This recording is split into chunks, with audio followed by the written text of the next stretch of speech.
Welcome back to the Growing Green Ventures podcast, where we hear stories from entrepreneurs across different sectors and domains, learning the real steps it takes to create a business with lasting impact. Now, today is a very special conversation because it's actually the last interview in season 1 of this podcast. Today, I get to speak with Beto Bina, the co-founder of FarFarm, an organization that works at the intersection of strategy and supply chain and impact. FarFarm supports brands creating sustainable products by sourcing materials in an agroforestry system, meaning sourcing natural materials in a way that promotes tree growth and native agricultural production, all while supporting social development, primarily in his home country of Brazil. Or in other words, it's the intentional integration of trees and shrubs into crop and animal farming systems to create environmental, economic, and social benefits. Materials that FarFarm has helped incorporate into their client supply chains include agroecological cotton, wild rubber, leather from native pastures, and other innovative materials.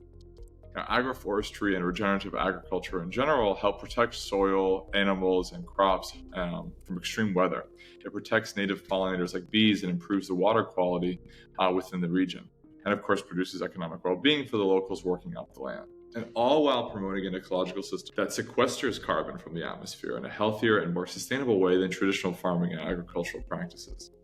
Now, in today's conversation, we dive into the inception of FarFarm, his journey from corporate America to regenerative farming in Brazil, the benefits of operating a service-based business, what is a better word than sustainability in today's lexicon, and so much more. I hope you enjoy. Thanks so much.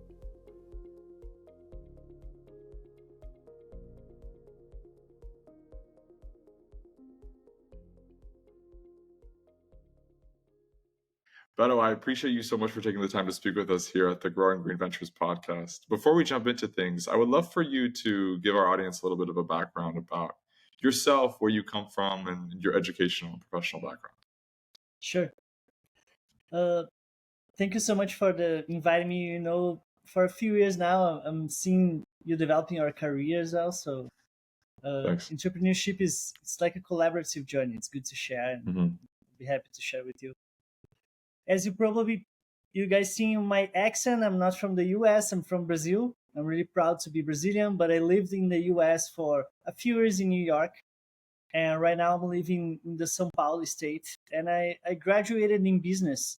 My family is actually, it's all into the artistic and advertising world.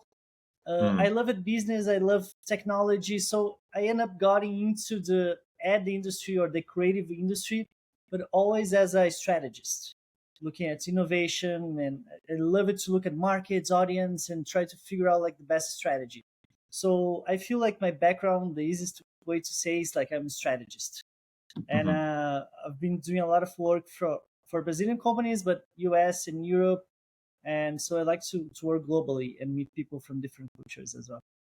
So how did you go from being a strategist, going to school for business, but then sort of getting involved in the world of sustainability, which I know is a heated term, and we'll get into that later, but the general world of agroforestry and sustainable supply chains and practices. How did you go from strategist to that world? Sure. Youssef, I think my best capability is sort of inventing my profession, like inventing new ways to do things. So when I started in the ad industry, I was a strategist, but I was always looking to the next thing. So just to give you an example, when I started in 2005, I was the strategist, but also the social media guy, the guy that was like trying to understand social media and so on. And then I moved into mobile and social platforms. And then I was always like looking to something new. And I'm sort of like that type of people that always have like a small business inside the business. I was doing entrepreneurship since the beginning, but I had no idea. And I love it to do side projects as well. So always like experimenting with different things. But then like first decade of my career, I was doing like the consultancy work as a strategist and moving to roles. And I got to a point when I was the strategy director in New York, the position that I always dreamed of. I was always loved to be there. But when I got there, like many entrepreneurship story goes, I was depressed, I wasn't happy. And I was trying to do this new business as a side project, but I just couldn't. I was just exhausted. And then I have an amazing wife that gave me the financial means to be unemployed, to be in this the privilege moment to be unemployed, but having like a financial security. And then I jump into studies. I always believe it and trusting the process of learning. If you want to do something new, just go ahead and learn about it. And I flew to the Amazon. I was living like for 4 years in the US. I really wanted to connect back with Brazil. And then I went to the Amazon, took some ayahuasca, started to learn about agroforestry, and I just got passionate. Maybe we're Yeah. talking about agroforestry later, but the idea of Yeah. designing nature was Hmm. amazing to me. So I just dived deep into it and trying to figure out how to do a business with agroforestry at the core. I love that. This has been a very pivotal moment, especially the ayahuasca part. You're in this position to really dive into this new passion of yours, this new interest of agroforestry and reconnecting with Brazil as well. Um, but the idea of FarFarm, did it come to you when you were working as a strategist, when you got to that position, or was it something that happened after you entered this sort of unemployment period? It happens after. I had like a big transition. Like my Hmm. last 2 years in ad agencies, I was already trying to do things differently. Just to Hmm. give you an idea, I was trying to do like just a recycling system in the office. The office was like mixing everything together. I was just got involved a little bit. But the first thing I did, which is really helpful, I got the sustainable development goals, the 17 sustainable development goals. I Hmm. study all of them and I picked what are the targets that I want to contribute with. Sustainability right now, we're just talking about this. It's just like a vulgarized word. Doesn't mean Hmm. anything because it means everything. All the problems of the world, it's solved through sustainability. So my way to positioning myself was, okay, let me understand what's the best way for me to contribute with this huge framework. And that's something I've been doing throughout my career as well. I always do the better positioning strategy since the beginning. Like when I mentioned about the social media, that was all planned out. I was looking at what's happening in the world, what other strategies were doing. So I think I need to focus on social media, and then happens. The second with the mobile, and then with the experience strategy, and then with Hmm. sustainability. And now I have a new positioning. You can talk about this later. But I was always trying to position myself. So before Hmm. FarFarm, I was already having this vision, just like a broad vision. Didn't have an idea of like exactly a business model. When I Hmm. when I got to unemployment and I was able to study, I was just like conceptualizing and writing business model, and then came up a farm idea when I was in the Hmm. Amazon and learning about the process. And can I go ahead and give the insight because I was there, and Yusuf, I've seen many few business trying to do something with agroforestry, but it's a method. I call it the best version of regenerative agriculture because you have all the ecosystem services. You have biodiversity, carbon sequestration, you have even culture, ancestrality, communities. You have all so many beautiful things in the supply chain. But then Hmm. if you have a product, it's hard because it's so costly. Depends, you have like you need to build capacity, you need to have inputs. So I was looking, okay, what type of products I can build from agroforestry that has this space for storytelling, that I can provide value through the supply chain. One of the mantras we created was the process forms concept. The way you do things, it's the narratives you're talking about. And then I found about natural fibers, and that was Hmm. another like epiphany moment. Like nobody's doing natural fibers with agroforestry, and you have the fashion industry, which is one of the most polluting industry. They use a lot of fibers, use a lot of polyester. Why not combining both? So we created what we call it textile agroforestry, and then I started applying to competitions, accelerators, and so on. That came like maybe 1 year after I jump off of the industry. I love it, man. That's an amazing story. And what really strikes me about that is just how um, interconnected everything is, but it's sort of a natural evolution. You led with curiosity, and that brought you to the next place, and that brought you to the next step, and that brought you to the next step. Was the idea of FarFarm to sons that were making products already with organic material, and just evolve their supply chain to incorporate agroforestry into it, a regenerative capacity, or was it to help brands shift away from fossil fuel based synthetic materials into organic materials? It's a really good question because at the beginning, Hmm. Yusef, I was in a new industry. I needed to Hmm. learn. I wanted to do something with agroforestry, but I had no idea about the fashion market. So everybody says when you're starting a business, people say you need to focus. But for me, I did the opposite. I created almost like three different business models to test what exactly I should do. So I started with a product business model because I was building agroforestry and trying to sell the natural fibers from it.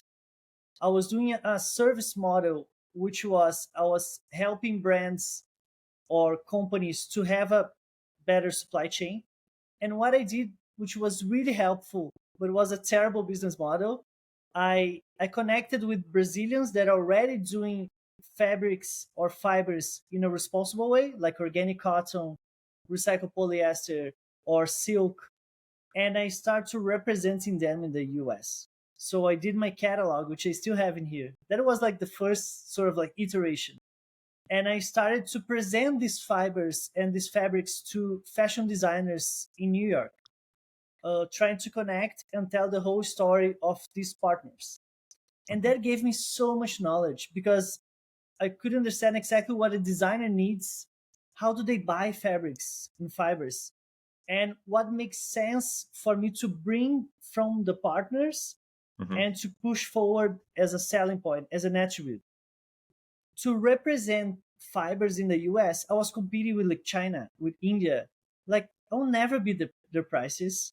And at the end Hmm. of the day, I needed volume. And so in the business model was wasn't a success. But Hmm. everything I learned was amazing. The same way for the product business model. In order to be able to sell the fibers and the fabrics, I had to do tons of agroforestry. I had to have like a lot of scale, and then it was really hard because I need to put a lot of money up front. And agroforestry is a model that has been still being tested. There's no much academic work about it, so it was really risky. Today we end up staying that as a consultancy, and today FarFarm developed from we develop a strategy for responsible supply chain or supply Hmm. chain that regenerate natures, promotes social development, and tell stories. So we do from communications to sourcing to developing this proprietary supply chain. So we end up with one business model, but we test it out three or more business models throughout the whole journey.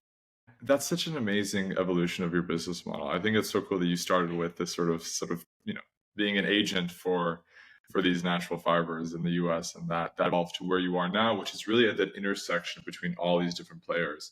Um, when you Before we go too deep into the actual agroforestry and environmental components of what you do, um, when you had this idea to start the business, Beto, as a person, did you share this idea with a lot of people? Did you keep it close to your chest?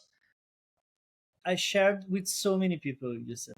I Mm. schedule calls and I I designed the idea so many different ways. As a strategist in the consultancy business, I was always good in PowerPoints. So doing like presentations, I've done so many presentations, and each Yeah. of my friends and uh, people that I admire in the business, I was presenting to everyone. Even the name FarFarm, I did like a survey and I sent it out to many people so they can help me to pick. So I get friends coming in to design the logo. I have friends coming in to help me with the financials. Another friend was a lawyer. I was asking favors to everyone, and I think this capacity to have good relationships, to have friends, and asking them for help, I've seen like they're so happy to help me out because at the Yeah. end of the day, it's a journey with a purpose that everybody wants to collaborate. So it's an idea that doesn't have authorship. Mm. uh, that's really important. There's a concept call it like the dragon dream, when your dream becomes someone else's dream.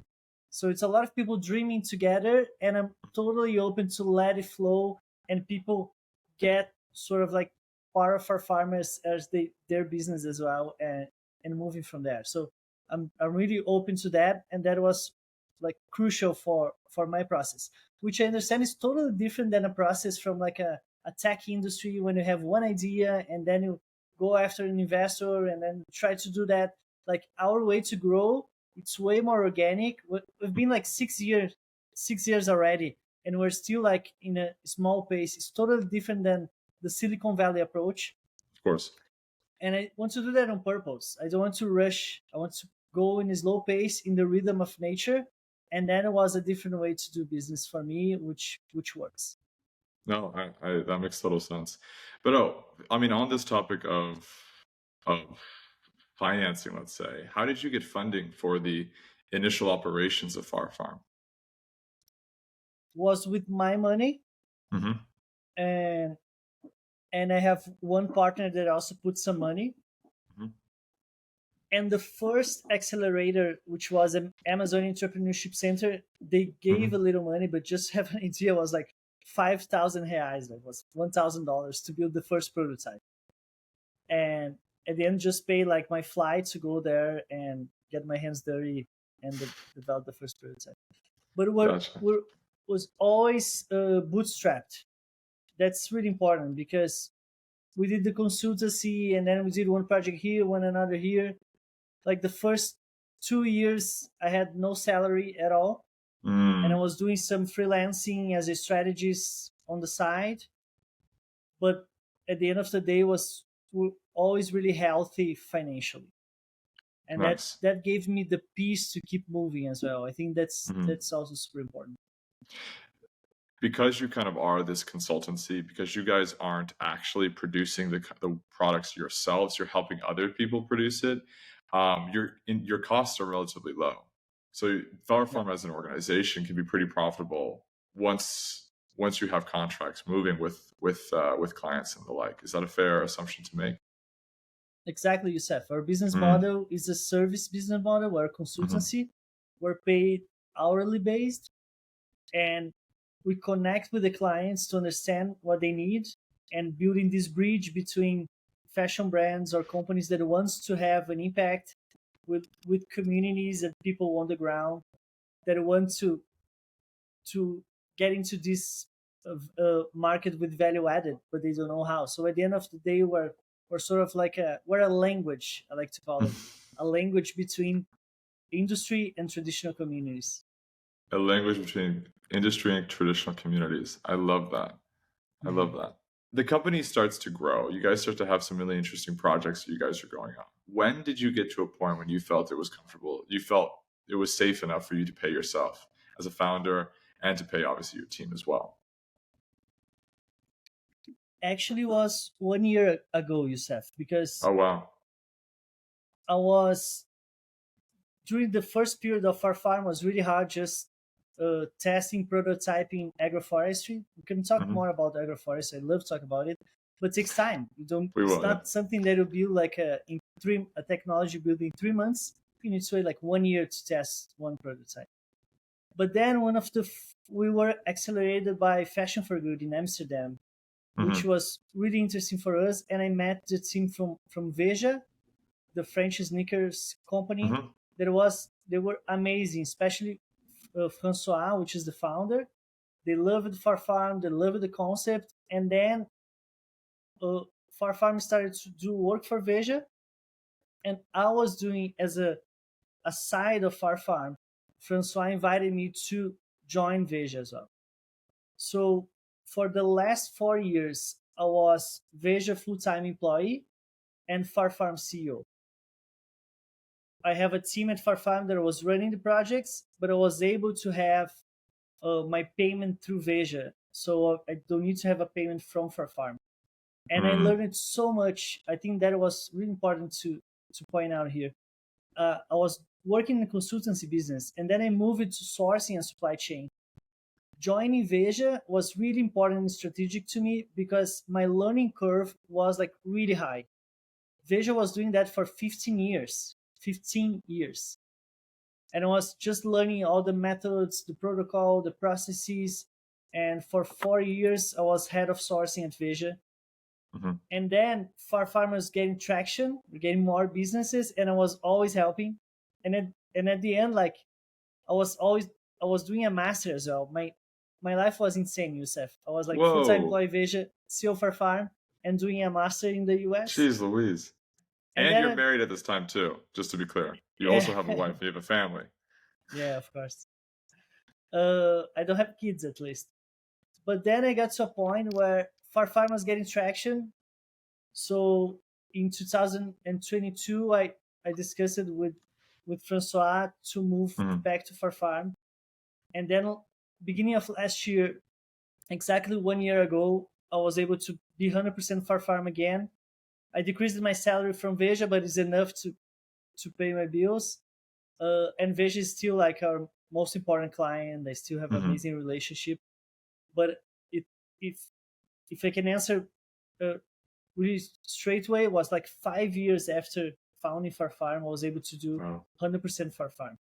But Wow. again, was a different pace than startups. I had another work. I was doing projects. Mhm. For me, that what I think I did really well was I don't want to get a lot of projects. I want to get like few projects that I can build my portfolio really well, and I can Mhm. do them really well. So we had 3 to 4 projects per year, but they were really well done with the team. So it wasn't like I didn't have a rush to have a lot of clients because I was working for Veja. And then when I moved back, I had like 4 years of beautiful portfolio. Like it was really safe to do exactly the work. So I think it was a really safe transition for me. Gotcha. Now, for context, this is a question I like to ask the entrepreneurs that I speak with. Were you, just for context, were you based in the U.S. at this time, or based in Brazil?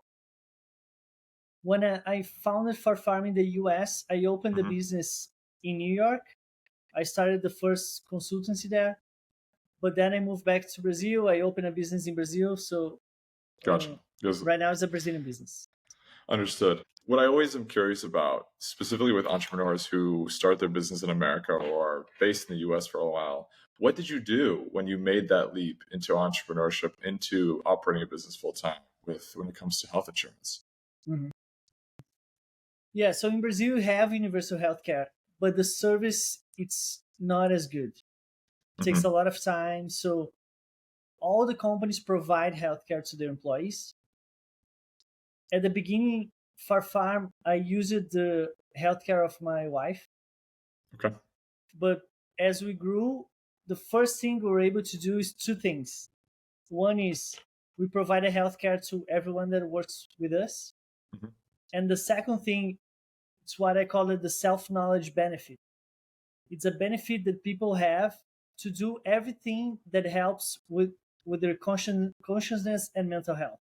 Could do ayahuasca, could do like CBD, or you can go to Umbanda, which is African religions. We can do therapy, you can do psychiatry. So anything that helps with the mental health, Mhm. people at FarFarm get some benefits as well. So that's the first thing you do, Mhm. even though we have like universal healthcare. Okay. No, that's good to know. Going back to the business development, sort of business growth of FarFarm, how impactful was Fashion for Good, Amazonia Up, and these other sort of accelerators and incubators for your business? And also, how was dealing with the applications and the communication, given that a lot of these organizations are international? They're not based in the place that you were located. Youssef, they were essential. Mhm. They were like amazing milestones for us. I highly recommend someone starting a business to apply for acceleration or these kind of programs that help out. Even though a lot of things they teach there, you kind of know and you have access. Mhm. Right now, like Y Combinator, like their YouTube channel is amazing. There's so much stuff there. Or you have like yourself doing amazing content right now. So, but Thanks. anyway, you don't go too much for the content. at least in my opinion. I love it, the the matchmaking with companies and the networking. Like, I Mm. connected with amazing people there, and I met so many different clients that helped me out. That was having the time to sit with me and help to figure out the business together. So I have so much good feedback. And of course, like the first one, which was the Amazonas Entrepreneurship Center, they gave me the land in the Amazon and a little financial to start the first prototype. It was amazing milestones for us. Fashion for Good, I met the Veja founder, which was like one of the first big clients, and then employee, and even today, they are amazing. Right now, we were at AMAS, which is another Amazonian uh, accelerator. They were Mhm. amazing again. I have a lot of publicity, a lot of recognition because of them. So I highly recommend, because it's not just about the knowledge; it's about everything else that comes with it, with the people involved. That makes sense. That makes sense. Um, Now, going back to the topic of agroforestry and regenerative agriculture in general, um, some view. I love to get your take on this, Beto, as someone who also comes from the material with a materials background. Some say that material sourcing, or rather, companies who make products who can view the materials as a low-hanging fruit when it comes to their uh, sustainability strategy, meaning that switching a material from a traditional synthetic or traditional cotton that isn't has a very negative environmental impact to one that has regenerative properties or comes from an agroforestry farm or one made from recycled content and the like is a low-hanging fruit for a company to reduce their environmental impact.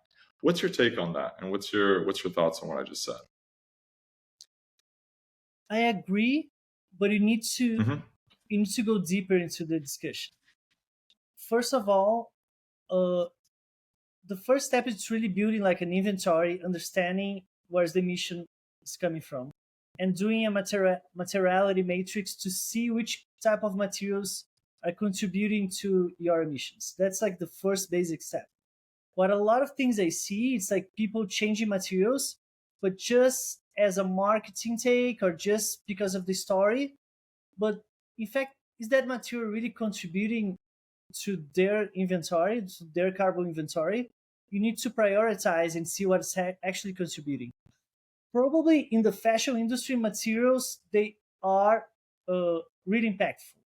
Like, when you think about scope 1, 2, and 3, don't want to go Yeah. really technical, but scope 3, it's about 80% of the impact, which is basically materials, where the materials come from, and end of life, right? So materials definitely have. Now, I think the first strategy is to definitely switch for what market has to offer. However, the market is not ready yet to offer a lot of things. The market might have done some switch. They might have done some new innovations or some alternatives. But if a brand really wants to have something innovative with a beautiful story, regenerative, they need to understand that the price are going to be higher. If Hmm. there's something available in the market with the same price but so much better impact, won't be a differentiator anymore. A lot of people have it too. If you want to have something that's really impactful and a differentiator, you need to help to build the material, to build it from Mm. scratch. And Mm. that's an important piece, because when it comes to the procurement or the buyers, a price increase going to affect all the supply chain to the price point, and going to affect the business. So when you think about regenerative materials, first, they won't have a lot of offerings in the market, and you need to build yours. And if you want to build yours, that's the point. You need to work with different areas inside the company. It's not a procurement decision.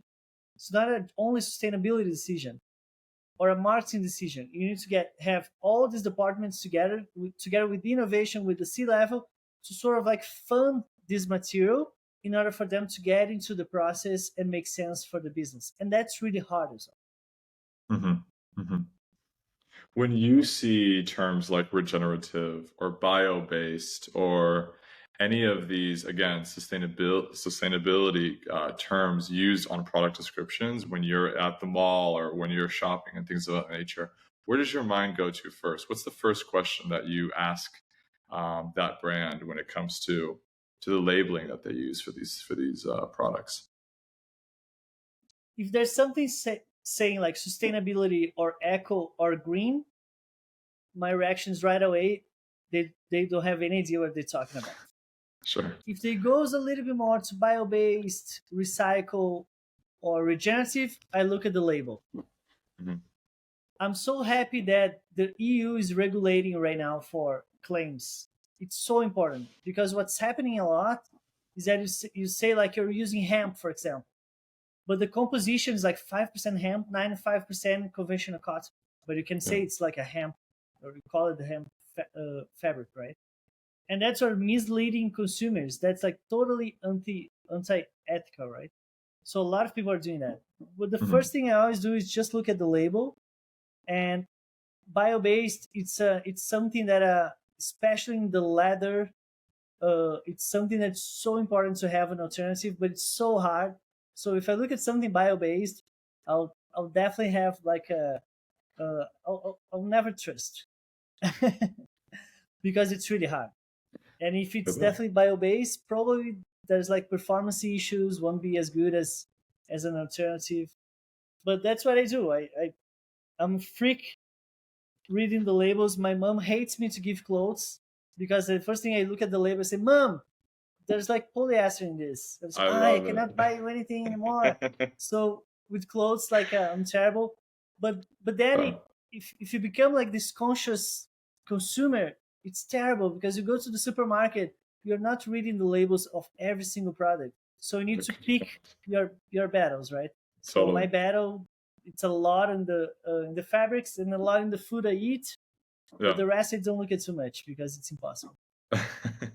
No, I resonate with that deeply. But what to that point, how has this journey of yours in this environmental space impacted you on a personal level? I.e., how have you changed your buying practices? Are you a vegan now? Are you, tell me how this has trickled down into your actual day-to-day life. Youssef, I changed so many things, but never really dramatic in my life. I still eat meat. Okay. I think it's something biological for me. Like I love fish, but I always try to see where it's coming from. I work in the leather industry, and the leather industry is really connected with the beef industry. And seeing everything from slaughterhouses to tanneries is just like when you go so deep, like people say, like when you know like what the sausage is made, you never eat the sausage again. Yeah. So on the food side and the clothes side, I decide everything I want to buy and really buying just a few products really well done and products I love. My t-shirts, like 90% is organic, 10% my mom gave it to me, So I everything I buy, it's like I pick and choose really well. Right now I'm living in the forest right now, so I live in a tiny house in the middle of the forest. I plant a lot of things, and if I buy a lot of things from local growers, that's another thing. Like my investments, Youssef, is just ESG. Okay. I'll never invest in Shell, BPs. I invest everything in Brazil. I don't invest internationally because I want to see my country growing. Totally. My telephone company, it's like a new one in Brazil that it's like have a social purpose. My bank account, it's a new one, digital bank account with the social purpose. So I'm out of all big monopolies, Interesting. Yeah, you really vote with your dollar. Exactly. And I pick really well. So I think I changed a lot of my lifestyle from as a director level in New York. From right now, like my income decreased a lot, but I adjusted my lifestyle, which I'm still like really happy with everything I need. So And that has changed a lot too. that's the most important thing. You know, you're Yeah, living a life that's authentic to yourself and that brings you joy and brings you happiness. And it seems like exactly. you're also, I mean, obviously you're a lot closer really connected to the earth and you're in your home country, and that also, adds on so many layers of happiness in your life.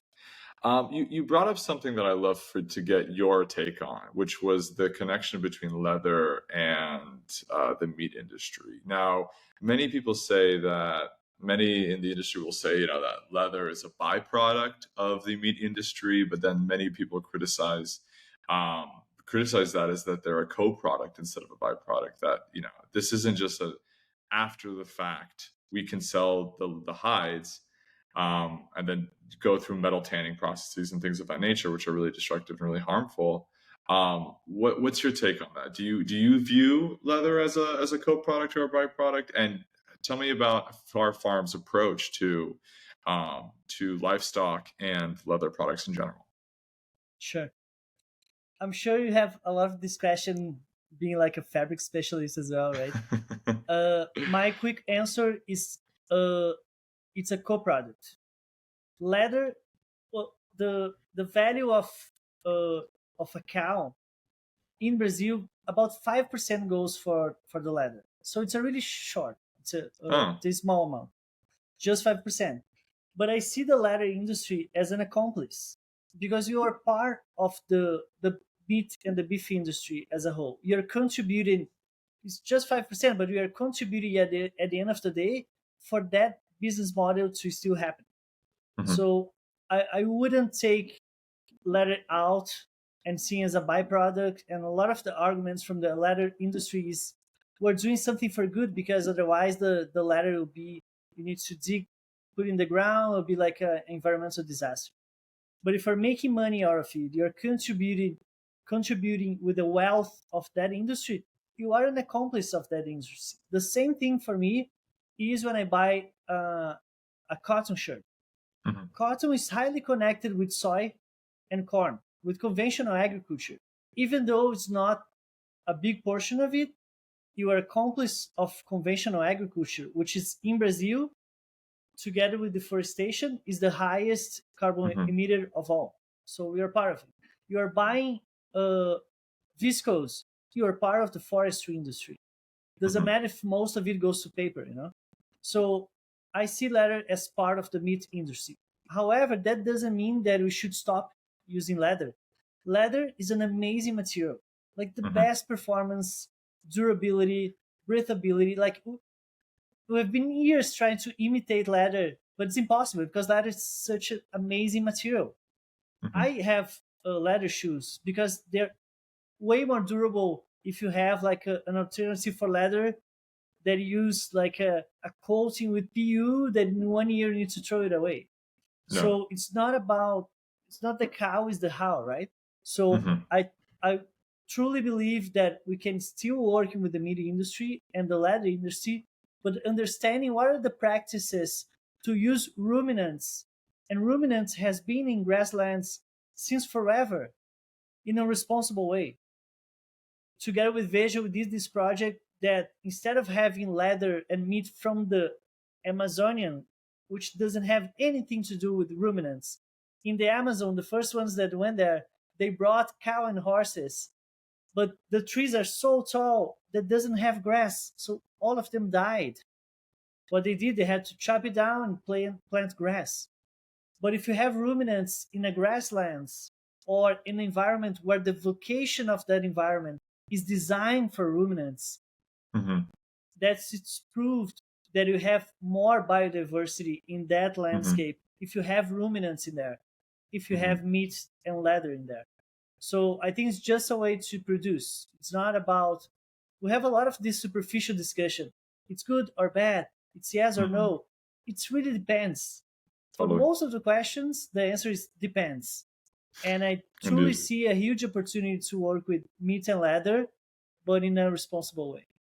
Interesting. How can agroforestry grow as a practice? And where do you see the biggest hope for regenerative agriculture and good agroforestry practices to take hold and grow um, from an outsider's perspective, Brazil, the United States, Australia, these are large countries that have huge forestry, forestry, huge agricultural industries and sectors that have a very large impact on the government and policy, and very entrenched sort of ways of being. Do you see hope that agroforestry and this regenerative agricultural practices will take root in maybe smaller countries that don't have as much industry impact?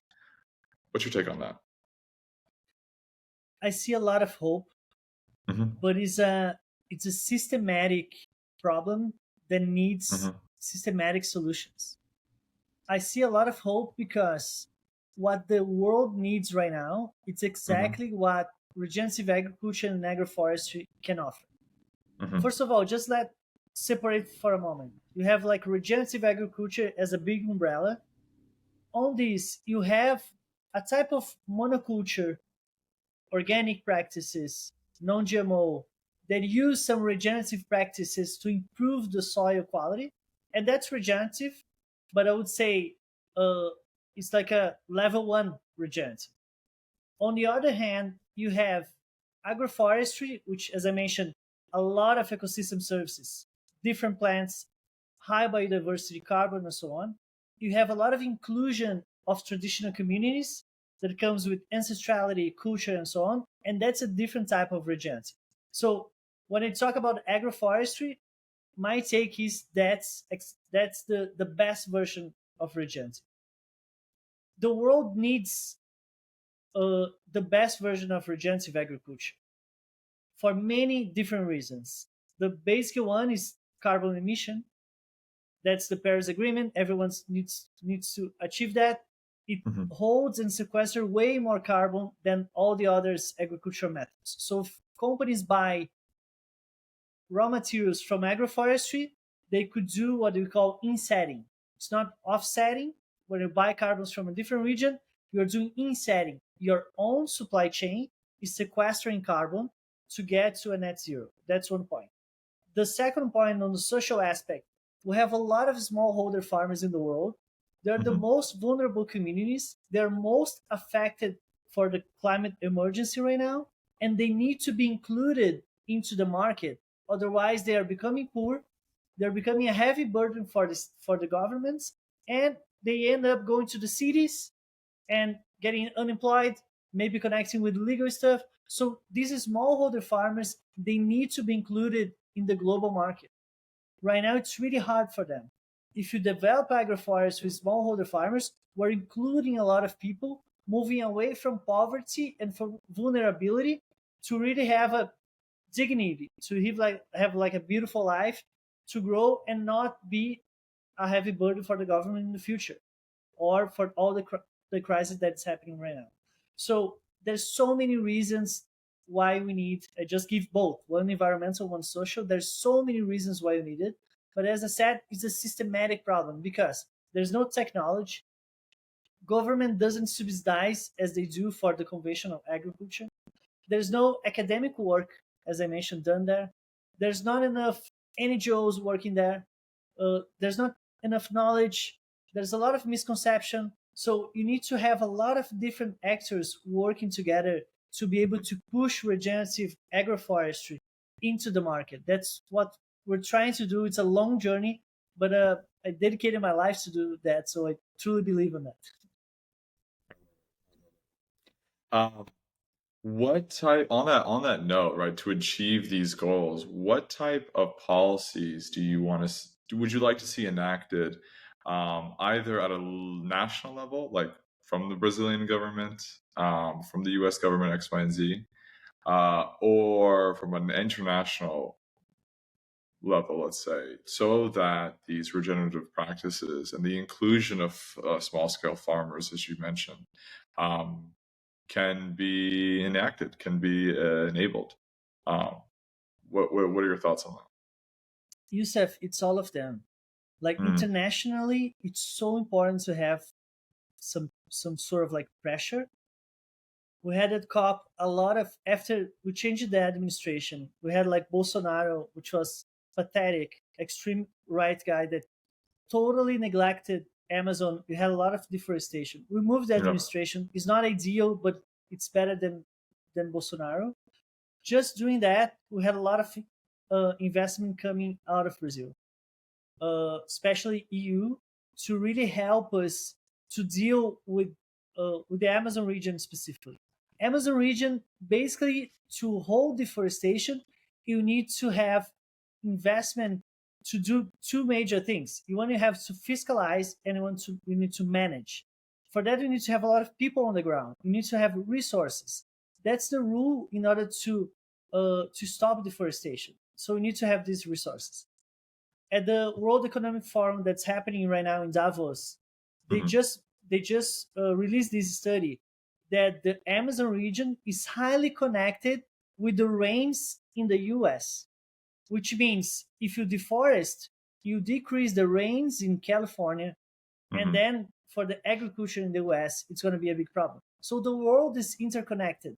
This Hmm. nationalism of extreme right wings trying to to do what was in the past, or they believe it in the past, is just like it's a huge ignorance. Sorry, the world, but actually it's all interconnected. So Hmm.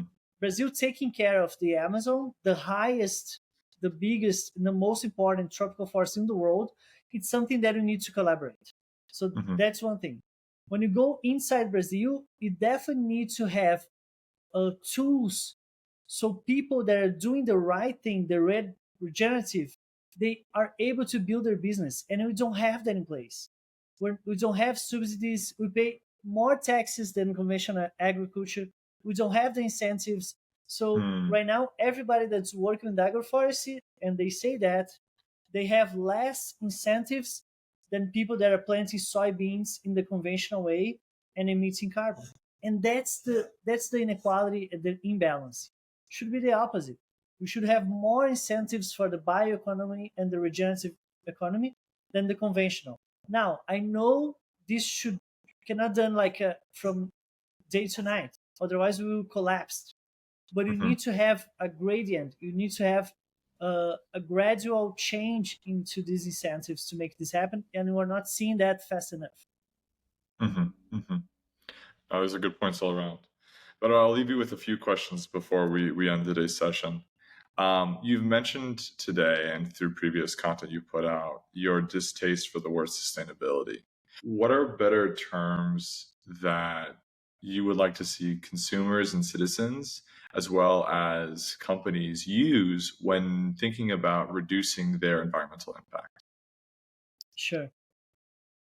As I mentioned, sustainability became empty. It means Hmm. everything, which means doesn't mean anything, and nobody's against sustainability. You know, Hmm. so that's not the debate. I think what's happening is you have a degraded uh, business model, which I like to call it the less worst. When some people, like when they reduce 10% of the use of water, I reduce my electricity, or like I move it to 100% renewable. That's really good. However, for example, Apple talk a lot about renewable energy for Apple. That's scope 2. That represents 1% of Apple emissions. 95% of Apple's emissions, it's scope 3, it's the materials. So when Apple claims and do like a beautiful ad talking about renewable energy, that's just fucking 1% of their emission. So Yeah. that's the hypocrisy for me that holds into this sustainability world. Because people Hmm. claim sustainability, but at the end of the day, not even the planet is sustainable. The planet is formed of geological changes, and we're not sustainable at all. We need to try to adapt and coexist. And for that, we need to go deeper and have so many different worlds.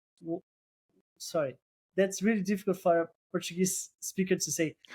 Words than worlds, different words. We need to talk about regenerative or Uh-huh. circularity. I like to use responsible.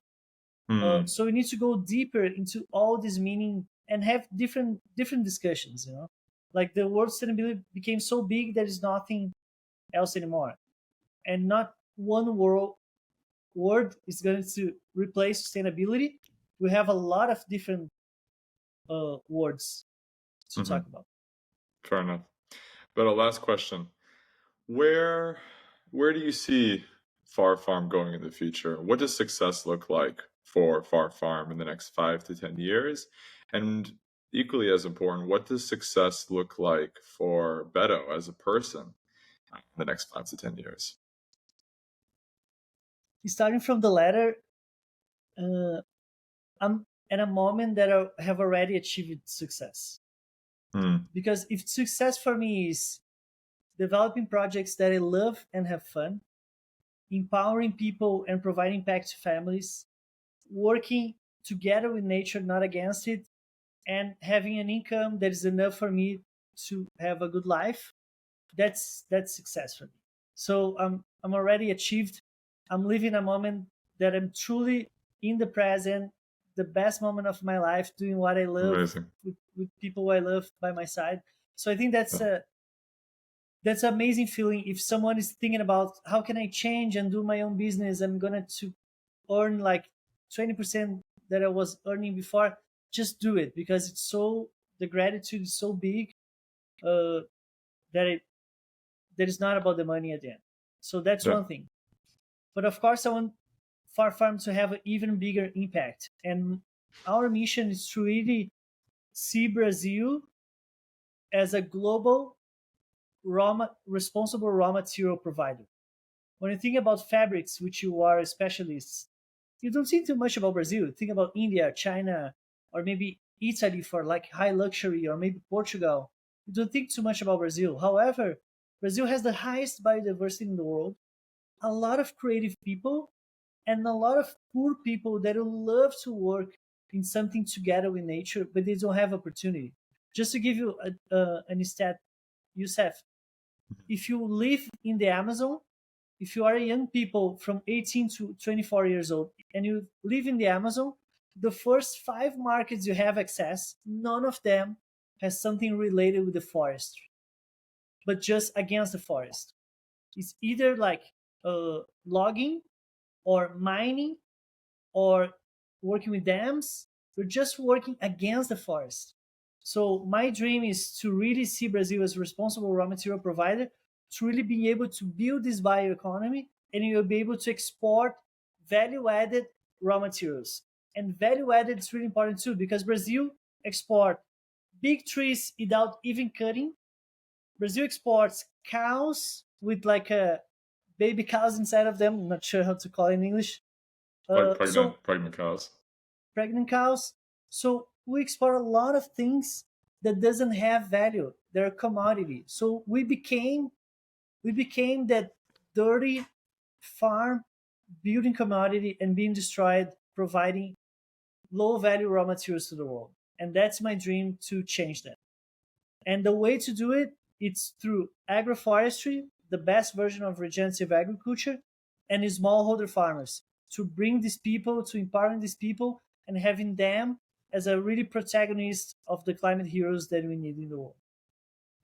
Beautiful. Beto, I'd love to end on that note, and I can say with confidence that Brazil, if it ever achieves that, is achieving that because it has you and its team and doing the good work that you do. So, Beto, I want to appreciate you for coming on to the Growing Green Ventures podcast and for all the work that you're doing, because it's really amazing. And the power of regenerative agriculture and agroforestry needs to grow, and it's thanks to organizations and people like you that it will. So again, thank you for your time, and thank you for your work, most importantly. Youssef, thanks so much for inviting me, and thank you for your Of work. I'm course, sure you're I doing this appreciate that. podcast and you're not being like financial supported as you wish. I hope you are in the future, but you're One providing day. knowledge, you're sharing content, you're putting good energy out there. So you're contributing a lot as well. We need more of Youssefs in the world too. Thanks, Beto. That's too kind. Um, we're gonna cut Thank that you so right much, there. man. Cheers. I appreciate you, man. Wait, but please don't go. I know you have a minute left. I'm just gonna stop. Beto. Ah, nice, man.